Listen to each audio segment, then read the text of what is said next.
Hello everyone, स्वागत है आप सभी का अपराइजिंग एकेडमी में। लेक्चर नंबर आज 53 है हम लोग का क्लास 10th की मैथमेटिक्स का।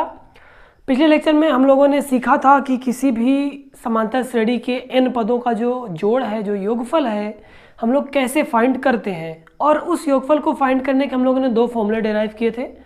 पहला फॉर्मूला जो था उसमें हमें चाहिए होता है कि समांतर श्रेणी का पहला पद, समांतर श्रेणी का आखिरी पद और समांतर श्रेणी में पदों की संख्या। इतना पता चल गया तो हम उस श्रेणी का योग निकाल सकते हैं, है ना। और दूसरी बात, जो दूसरा फॉर्मूला था उसमें क्या क्या चाहिए था, हमें ए चाहिए था और हमें सर्वांतर चाहिए था, मतलब पहला पद सर्वांतर, और उसके बाद जितने पदों का योग निकालना है वो चाहिए था। तो वो फॉर्मूला अप्लाई कर देते थे हम लोग, है ना। और उसके बाद हम लोगों ने दो एग्जाम्पल करे।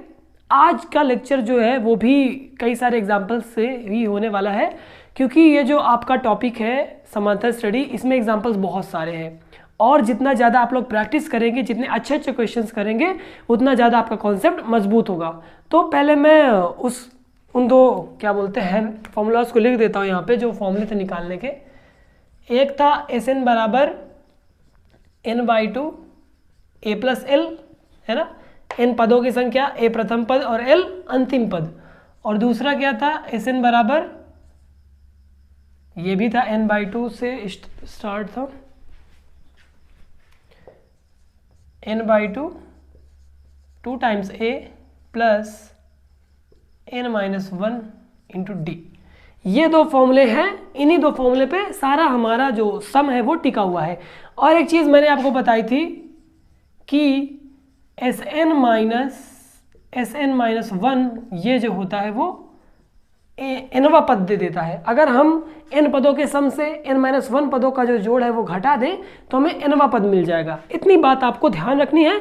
इस पूरे लेक्चर में हम इन तीनों फॉर्मूला का यूज़ करने वाले हैं। तो हम लोग चलते हैं सीधे एग्जाम्पल नंबर 1 पे, जो मैंने NCERT के एक्सरसाइज 5.3 से लिया हुआ है।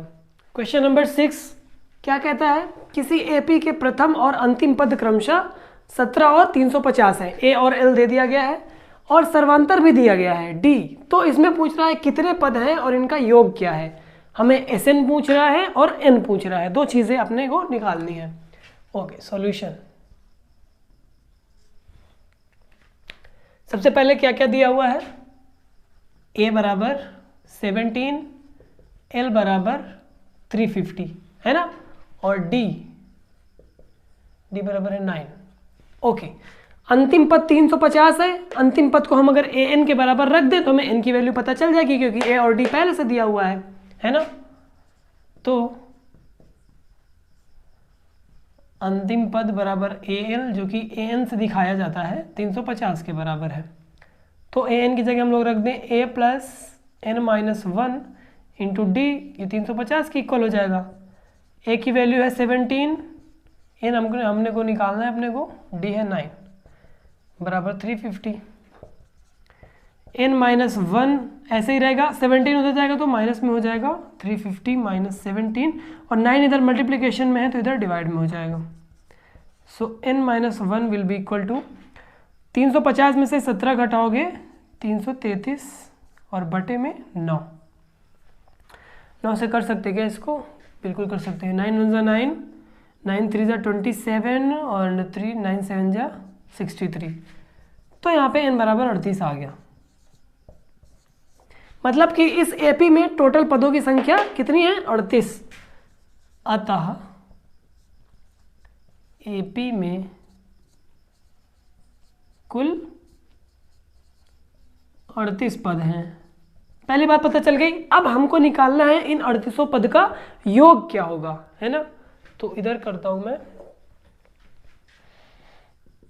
AP के समस्त पदों का योग। टोटल 38 पद है तो ये S38 हो जाएगा। 38 डिवाइडेड बाई 2, प्रथम पद प्लस अंतिम पद, है ना, 17 plus 350। So S38 will be, इसको काट दो तो 19 बचेगा। 17 में 350 जोड़ोगे तो 367। अब 19 का गुणा 367 में करना है, 67 मल्टीप्लाइड बाई 19, 9 7 63, कैरी 6, 9 6 54 और 6 60 कैरी 6 9 3 27 6 33 7 6 3 3 7 9 6 तो S38 क्या आ गया 6 9 7 3 आंसर आ गया भैया, है ना। हमें दो चीज़ें पूछी थी, पहली चीज़ ये और दूसरी चीज़ ये, तो हम लोगों ने आराम से आंसर निकाल लिया। क्या चीज़ यहाँ पे आपको ध्यान रखनी थी, बस आपको L बराबर लास्ट पद लिख देना था और ये फॉर्मूला लगा के N की वैल्यू निकाल लेनी थी। जैसे ही N पता चल गया तो Sn इक्वल टू n/2 और a प्लस एल वाला फॉर्मूला आप लगा देंगे तो आपको आराम से 38 पदों का योग जो है वो निकल आएगा। तो ये था NCERT एक्सरसाइज 5.3 का 6th क्वेश्चन। अब हम लोग 11th क्वेश्चन पे चलते हैं जो इसी एक्सरसाइज से होने वाला है। क्वेश्चन नंबर 11, इसमें हमें कई सारी चीज़ें फाइंड करनी है। ओके, यदि किसी AP के प्रथम n पदों का योग 4n माइनस n स्क्वायर है और इसका प्रथम पद हमें पता लगाना है, प्रथम पद S1 होगा। क्यों? क्योंकि जब हम इसको Sn के रूप में लिखेंगे, क्योंकि प्रथम n पदों का योग Sn से दिखाया जाता है, तो Sn बराबर n पदों का योग होगा और S1 होता है एक पद का योग। अब एक पद में सिर्फ एक चीज़ है, उसको जोड़ोगे क्या ही जोड़ोगे, है ना, तो वो प्रथम पद बन जाएगा।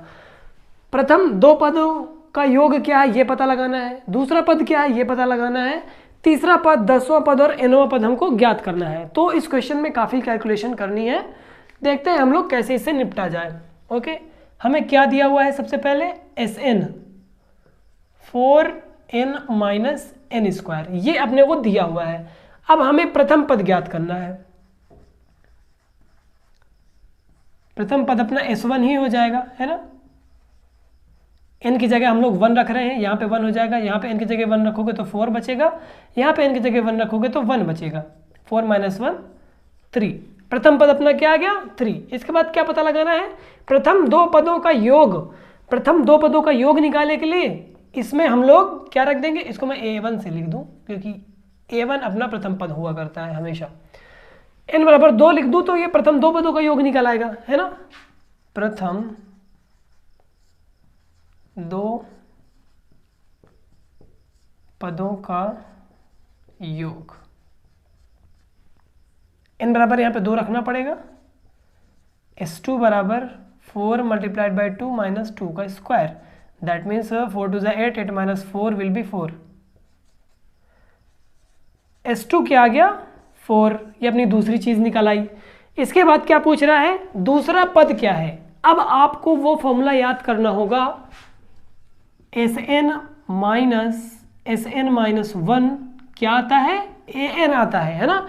अगर हमें nth टर्म फाइंड करना है तो n पदों के सम से n-1 पदों का सम घटाना होगा। हमें सेकेंड टर्म फाइंड करना है, दूसरा पद फाइंड करना है। तो दूसरा पद ये हम लोग कैसे निकालेंगे, A2 कैसे निकालेंगे, दो पदों के योग से एक पदों का योग हमें माइनस करना पड़ेगा, S2 माइनस S1, है ना, इस वाले फॉर्मूले की तरह। इसमें अगर 2 रखोगे तो A2 बराबर S2 minus S2 minus 1, that means S1। Okay, S2 अपने को पता है 4 है, S1 अपने को पता है 3 है, तो यहाँ से इंप्लाई करेगा A2 इज इक्वल टू 1। तीसरी चीज़ निकाल आई। इसके बाद अपने को क्या पता लगाना है, तीसरा पद। तीसरा पद के लिए हमें पहले 3 पदों का योग निकालना पड़ेगा। ओके, 3 पदों, प्रथम 3 पद ऑब्वियसली का योग क्या रहेगा, S3 रहेगा ना। इसमें S3 में, इसमें 3 रख दो, 4 मल्टीप्लाइड बाई 3 माइनस 3 का स्क्वायर, 4 3 से 12 minus 9, that means 3। So S3 will be 3। प्रथम 3 पदों का योग अगर 3 आ गया तो तीसरा पद क्या आएगा बताओ, सेम ऐसे निकालना है। अतः तीसरा पद A3 बराबर होगा 3 पदों के सम से 2 पदों का सम माइनस कर देना है।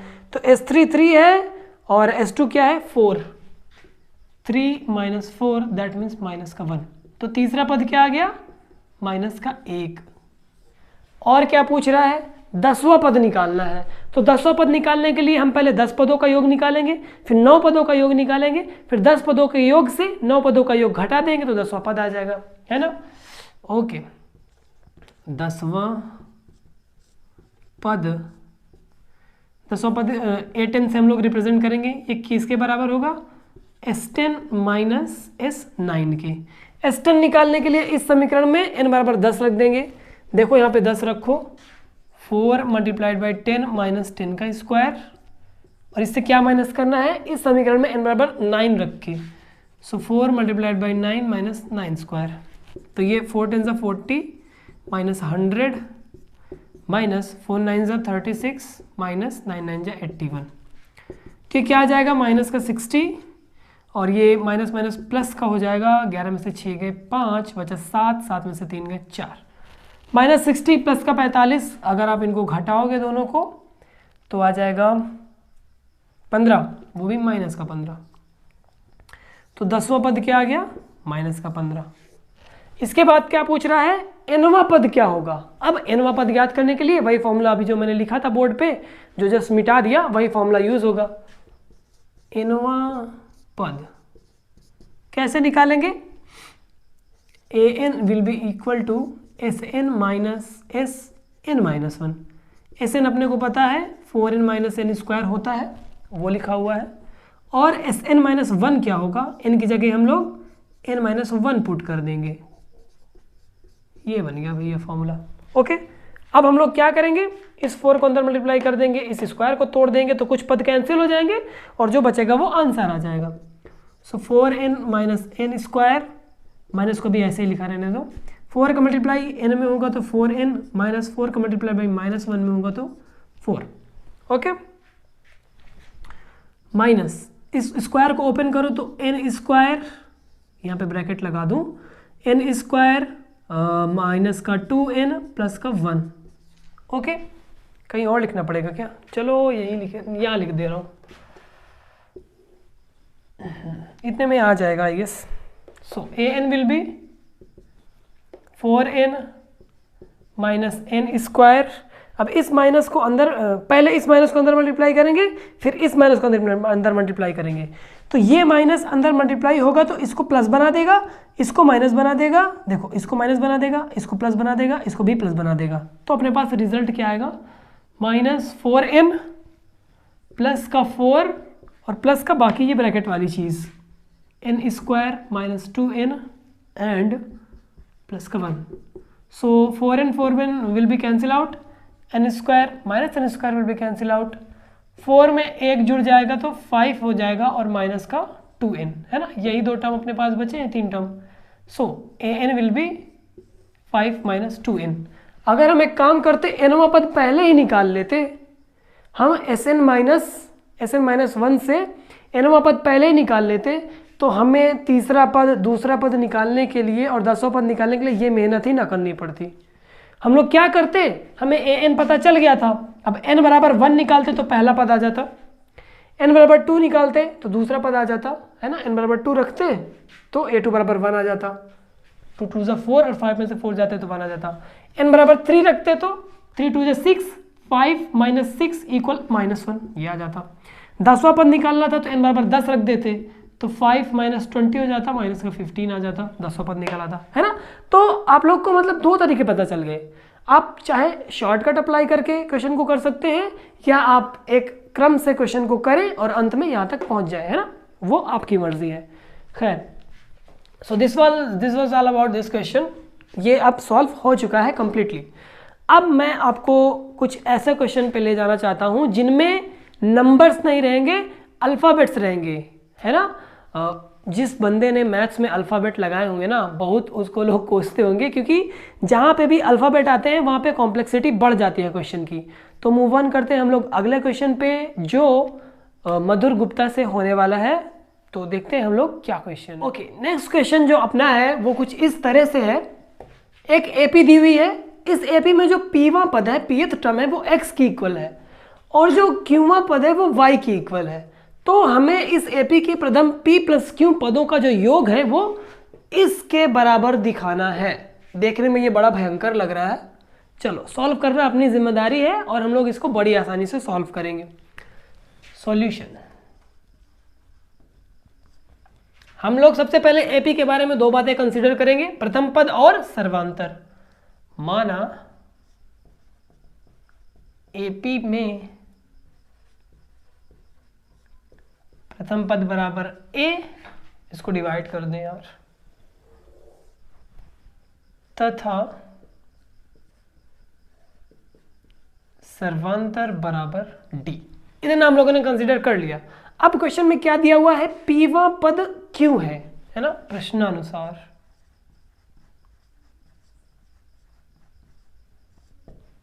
AP है ना, पीवा पद को ऐसे दर्शाएंगे, ये किसके बराबर है, क्योंकि। अब an वाला फॉर्मूला लगा दो, an इक्वल टू होता है a plus n-1 into D.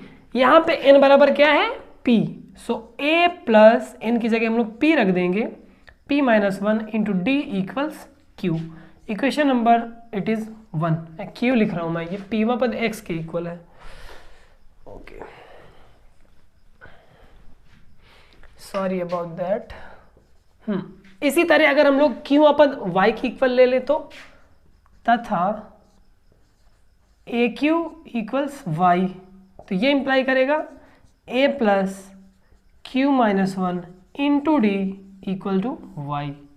दो समीकरण अपने पास मिल गए, इनका यूज हम लोग आगे करने वाले हैं। अब हमसे पूछ रहा है p प्लस q पदों का योग, p प्लस q पदों का योग, मतलब n बराबर अपना क्या है, p प्लस क्यू, तो s p प्लस क्यू हो जाएगा, है ना। ये बराबर किसके होगा, n/2, that means p plus Q by 2,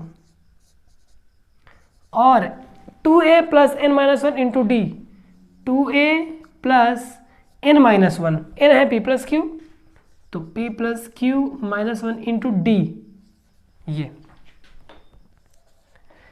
इतना अपने पास आ गया। अब हमें इस समीकरण को हल करने के लिए, देखो यहाँ पे कहीं a नहीं नज़र आ रहा है, तो मतलब हमें a की जगह दूसरी चीज़ रखनी पड़ेगी।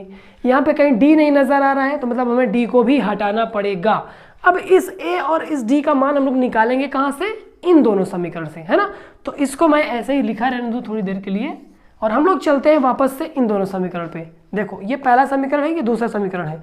अगर हम इस समीकरण से इस समीकरण को घटा दें तो a कैंसिल आउट हो जाएगा और हमें d की वैल्यू मिल जाएगी। ओके, तो समीकरण 1 से समीकरण 2 को घटाने पर, तो इन दोनों को एक दूसरे को ऊपर पहले लिख दिया जाए तो थोड़ा अच्छा लगे देखने में। a plus q-1 D equals s, घटा दो भैया, a कैंसिल आउट, p-1 और q-1 ये d के साथ हैं, तो ये दोनों एक ही ब्रैकेट में आ जाएंगे, p-1 और माइनस का q-1, और इनके गुणे में क्या हो जाएगा, d, है ना, और बराबर हो जाएगा x, ये y है यार, मैं भी क्या कर रहा हूँ, बराबर हो जाएगा x माइनस वाई। देखो अब हम लोग इस ब्रैकेट को अगर ओपन करें तो ये p-1 हो जाएगा माइनस q, ये माइनस माइनस प्लस का हो जाएगा 1, d equals x minus y. 1 से 1 cancel out, p minus q बचेगा, और इस p माइनस क्यू को हम लोग x माइनस वाई के डिनोमिनेटर में ले जाएंगे, तो अपना d का वैल्यू आ जाएगा x minus y divided by p minus q. d की वैल्यू इतनी आ गई। ओके, अब आपका जो माइंड है वो क्या कहेगा आपसे कि हमने दो रैखिक समीकरणों में से एक चर का मान निकाल लिया है, तो अब हम क्या करें, इस d की वैल्यू हम लोग किन्हीं दो इक्वेशन में एक में रख दें तो एक का वैल्यू आ जाएगा। लेकिन मेरे भाई सोचो, अगर मैं d बराबर x minus y p minus q इसमें रखूँ या इसमें रखूँ, तो एक अजीब सा आपके पास एक्सप्रेशन आएगा जिसमें ढेर सारे x y p q रहेंगे, और उसको हल करके x का मान निकालना काफ़ी कठिन काम है, और x का मान a का मान निकालना काफ़ी कठिन काम है। फिर a को उठाकर यहाँ रखोगे, सिंप्लीफाई होगा। तो इससे अच्छा मैं आपको एक शॉर्टकट बताता हूँ, एक ट्रिक बताता हूँ, जिससे आपका ये क्वेश्चन ईजिली हो जाएगा। ओके, तो इस चीज़ को हम लोग इक्वेशन नंबर 4 नाम दे देते हैं, और इस समीकरण को हम लोग आगे बढ़ाते हैं। देखो s p प्लस क्यू, इसको मैं एक बार यहीं पे उतार देता हूँ, s p plus Q equals p plus Q half 2a plus p plus Q minus 1 into D. अब देखो इसमें अपने को एक छोटी सी चीज़ करनी है, मैं इस a को 2a को स्प्लिट कर देता हूँ, 2 a हैं तो मैं इनको a प्लस ए लिख दूँ, कोई दिक्कत नहीं दिक्कत। इस d का अंदर गुणा कर दो, p into D plus q into D minus 1 into D क्या हो जाएगा d। अब यहाँ पर हम लोग एक बार प्लस d करेंगे और एक बार माइनस d। मैं पहले माइनस कर देता हूँ, बाद में प्लस करता हूँ, अभी आपको रीज़न पता चल जाएगा। एक बार d को जोड़ दो, एक बार d को घटा दो, तो कोई फ़र्क पड़ेगा क्या? नहीं पड़ेगा। हम d को कैंसिल आउट कर देंगे तो वापस वही एक्सप्रेशन मिल जाएगा। ओके, अब आपको इन दोनों, इस पूरे जो एक्सप्रेशन से 2 ग्रुप बनाने हैं और ऐसे ग्रुप बनाने हैं कि एक ग्रुप इस तरह का दिखे, दूसरा ग्रुप इस तरह का दिखे। समझ आई मेरी बात? तो इस तरह का दिखने के लिए हमें एक a पिक करना है, तो एक a यहाँ से पिक कर लो। और क्या चाहिए? p माइनस 1d, p चाहिए और d चाहिए माइनस में। तो हम ये वाला टर्म, चाहे ये वाला d उठा लो, चाहे ये वाला, दोनों बराबर हैं, उठा लिया। तो p और यहाँ से d कॉमन ले लो, तो d बाहर बचेगा और -1 अंदर रहेगा। एक चीज़ आपके पास ये आ गई प्लस। अब हमें इसके जैसा एक चीज़ चाहिए, एक क्या बोलते हैं, एक एक्सप्रेशन चाहिए। अपने पास एक चीज़ बची, 2 बची, 3 बची, 4 पद अपने पास बचे हैं। तो यहाँ से a उठा लो, यहाँ से qd और माइनस d में से d कॉमन लेके लिख दो, तो q माइनस 1d हो जाएगा और प्लस का d वैसे ही लिख दो। देखो इस एक्सप्रेशन को हम लोगों ने एक सिंप्लीफाइड वे में लिख दिया। अब मैंने ऐसा क्यों लिखा है, इसका इस्तेमाल देखो यहाँ पे करेंगे। इस पूरे एक्सप्रेशन की जगह हम लोग x रिप्लेस कर सकते हैं, इस पूरे टर्म की जगह हम लोग y रिप्लेस कर सकते हैं। तो मैं इसकी जगह क्या लिख दूंगा, x, और इसकी जगह लिख दूंगा y। तो एकदम छोटा सा एक्सप्रेशन ये बन जाएगा। सो p plus Q half equals, ये x हो जाएगा, ये प्लस y हो जाएगा। और हम लोग d की वैल्यू पता ही है पहले से, x minus y divided by p minus q. ये आ गया आपका s p plus q. Bingo. देखो मैच कर रहा होगा, मुझे देखने की ज़रूरत ही नहीं है, मैच कर रहा है एकदम परफेक्टली, है ना। तो ऐसे आपको सॉल्व करना है क्वेश्चन। अगर आप यहाँ पे d की वैल्यू यहाँ पे पुट करते तो थोड़ा सा कॉम्प्लेक्स हो जाएगा क्वेश्चन, आपको टाइम लगेगा। अगर आपसे प्लस माइनस का फेयर हुआ तो क्वेश्चन नहीं बन पाएगा, है ना। तो क्यों ना हम एक छोटा सा तरीका लगाएं। अब माइंड अपने पास है तो उसका यूज़ हमें खुद से ही करना है। तो हम लोग अपने माइंड के इस्तेमाल से इस एक्सप्रेशन को 2 भागों में तोड़कर x और y का मान रख दें तो आराम से अपना जो है सॉल्यूशन आ जाएगा। So this was the question which was very important in my opinion.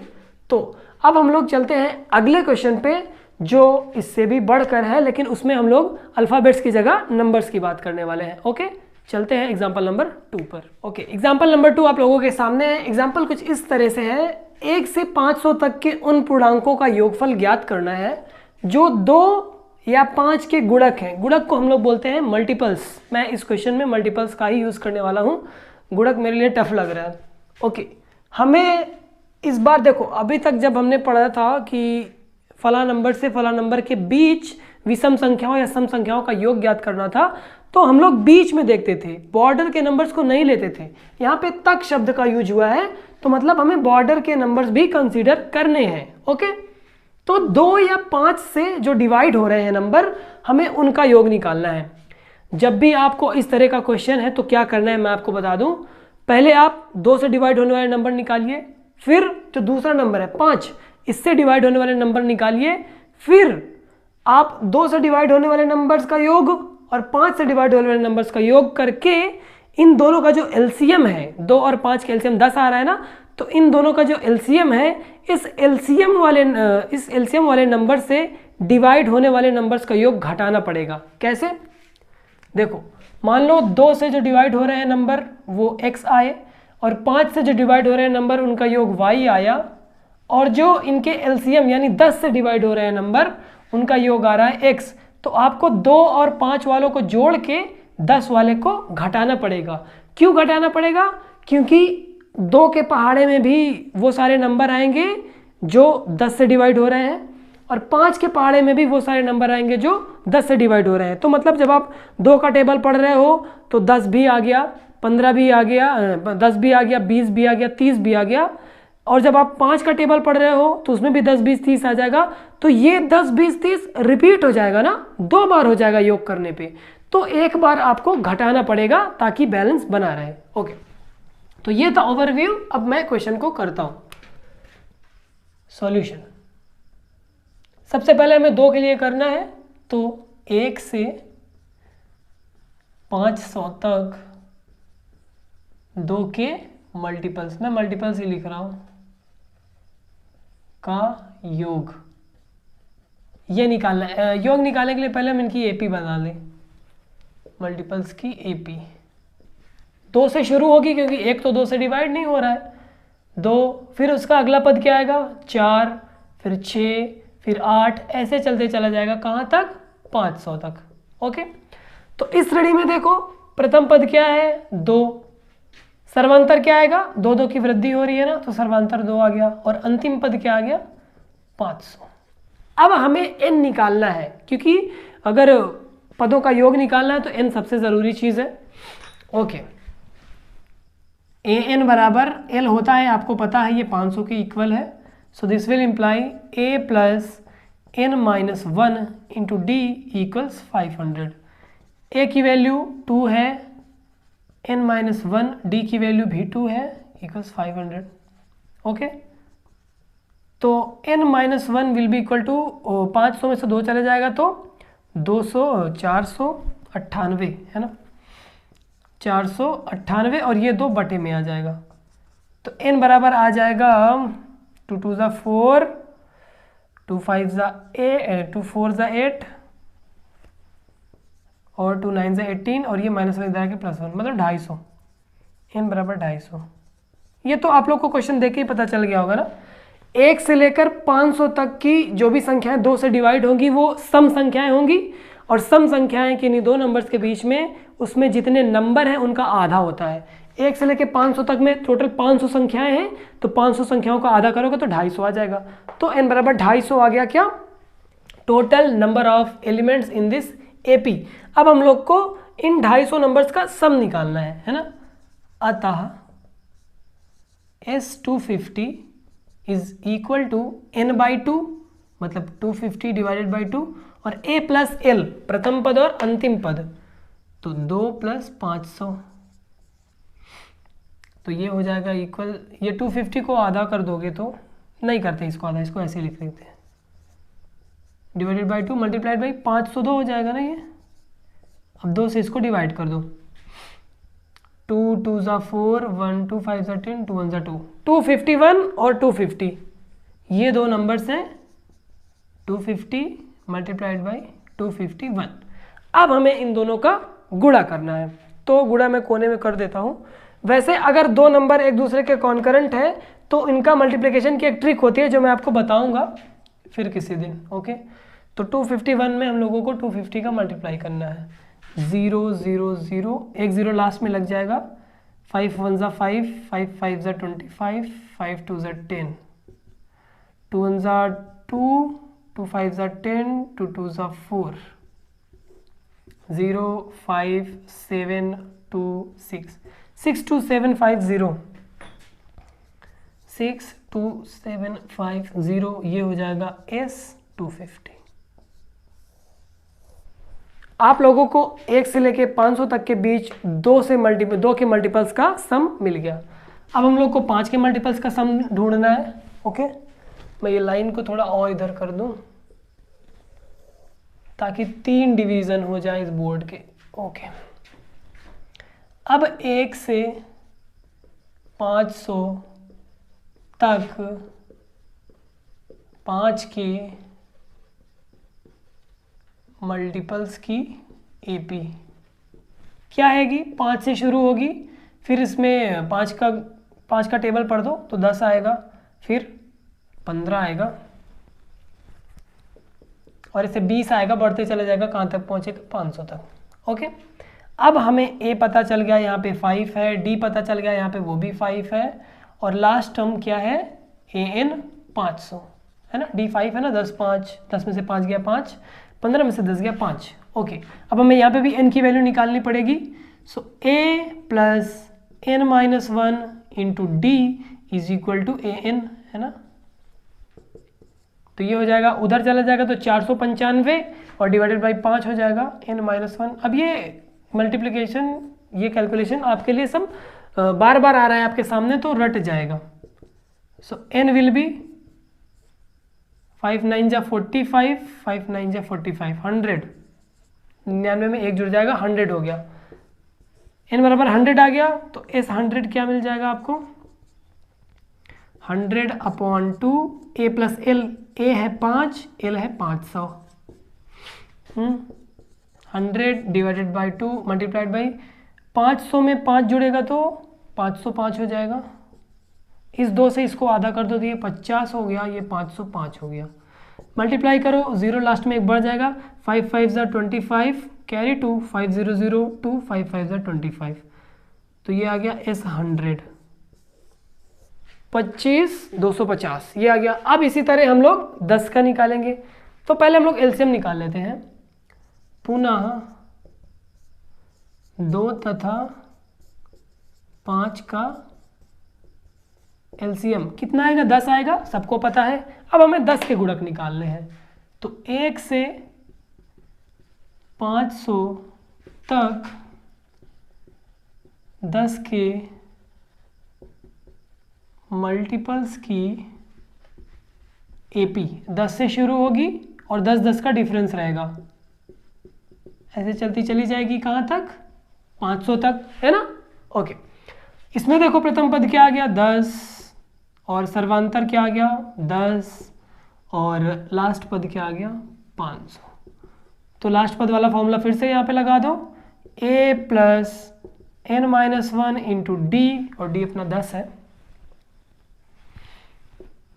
Bore मत होना, आई नो कैलकुलेशन है काफ़ी लंबा क्वेश्चन में, तो बोरिंग साउंड कर सकता है, but you have to concentrate on it. n-1 will be equal to 500 में से 10 चला जाएगा तो 490 और बटे में 10 आ जाएगा, 10 कैंसिल हो गया, सो n will be 50।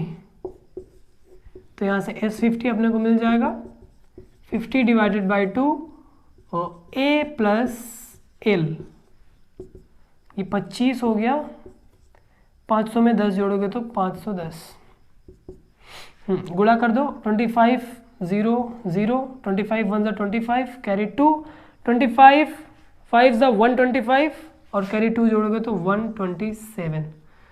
So S50 ये आ गया। ओके, आपको S250 पता चल गया, S100 पता चल गया, S50 पता चल गया। अब मैंने क्या बोला था कि आपको 2 के गुणकों का योग, 5 के गुणकों का योग करके फिर आपको 10 के गुणकों का योग उसमें से माइनस कर देना है ना। अतः अभीष्ट योग, अब मैं यहाँ पे वो पूरा नहीं लिख रहा हूँ लैंग्वेज क्योंकि जगह कम है। अभीष्ट योग अपने पास क्या मिल जाएगा, 2 के गुणकों का योग प्लस 5 के गुणकों का योग माइनस 10 के गुणकों का योग, है ना। ये आपको लिखना है और उसके बाद आपको ये नंबर्स लिखने हैं, S250 minus S plus S100 minus S50। Okay, S250 क्या मिला था अपने को 62750, S100 क्या मिला था 25250 माइनस S250 क्या मिला है 12750। इनको दोनों को प्रथम को जोड़ दो पहले, तो 0 0 0, 5 5 10, कैरी 1 और 7 2 9 1 0, फिर कैरी 1, 5 2 7 और कैरी 8 6 2 8, 880000। मैं टेढ़ा लिख देता हूँ यार। ओके, हमें माइनस कितना करना है 12750, कर दो माइनस, 0 में से 0 गए 0, 10 में से 5 गया 5, 9 बचा, 9 में से 7 गए 2, ये 7 बचा, 7 में से 2 गए 5, 8 में से 1 गए 7। तो ये अपना आ गया रिक्वायर्ड आंसर 75,250 आ गया अपना आंसर। ओके, तो आज के लेक्चर में हम लोग यहीं तक बात करने वाले हैं। मैंने आप लोगों को 4 क्वेश्चन बताए, चारों क्वेश्चन काफ़ी इंपॉर्टेंट थे। ये लास्ट वाला क्वेश्चन मुझे तो सबसे इंपॉर्टेंट लगा। अगर आपको कहीं भी इस टाइप का क्वेश्चन मिले तो ये मेथड आपको याद रखना है। पहले दोनों नंबर्स की एपी बनाकर उनका योग निकालना है, फिर उनके एलसीएम की एपी बनाकर योग निकालना है ना, फिर उसके बाद आपको ये प्रोसेस करना है। ओके, इससे आपका क्वेश्चन एकदम सही सही सॉल्व हो जाएगा। तो अब हम लोग इस लेक्चर को यहीं पे फिनिश करते हैं। नेक्स्ट लेक्चर में हम लोग एनसीईआरटी के क्वेश्चंस करने वाले हैं, जो एक्सरसाइज 5.3 के बचे हुए क्वेश्चंस हैं और बहुत ही अच्छे अच्छे क्वेश्चंस हैं। आप लोग अगर देखे होंगे बुक तो आपने पढ़ा ही होगा, बहुत ही अच्छे क्वेश्चंस हैं और इतने बड़े बड़े क्वेश्चंस हैं कि पहला क्वेश्चन अगर मैं यहाँ पे लिखने लग जाऊँ ना, सबसे लास्ट वाला जो क्वेश्चन है 20 वाला क्वेश्चन, तो यहाँ से लेके वो यहाँ तक में आएगा, आधे में आएगा, है ना। तो हम लोग करेंगे ज़रूर क्योंकि हमें को करना है। तो अब हम लोग नेक्स्ट लेक्चर में मिलते हैं उन सभी क्वेश्चंस के साथ। आई होप आपको ये वीडियो पसंद आया है। अगर पसंद आया है तो लाइक कीजिए और पहले से नहीं किया है तो सब्सक्राइब कीजिए। मिलते हैं हम लोग अगले लेक्चर में। Thank you.